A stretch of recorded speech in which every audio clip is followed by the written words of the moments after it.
النادي الأهلي نادي معرف، اللغة العربية كده تعرف النادي الأهلي. ما يمكن نقول نادي الأهلي، لا يمكن، لغة كلمة تصير نادي الأهلي هي النادي الأهلي، هكذا اللغة العربية استعصت إلا أن تكون للأهلي معرفة النادي الأهلي. أما باقي الأندية لا، ما نقدر نحط على التعريف نكرة. كمان يقول النادي الاتحاد، النادي الهلال، النادي النصر، ما نقدر، تصير كلجة، كلمة ملخبطة. نقول نادي الاتحاد، نادي الهلال، نادي النصر، هكذا نكرة الكلمة ليس النادي، عشان لا تخشوا لي بمشاكل. يعني أرجوكم لا تفهموني صح.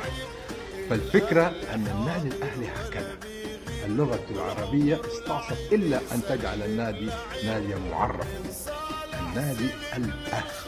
أما الباقي فهم نكرات. مساء الخير.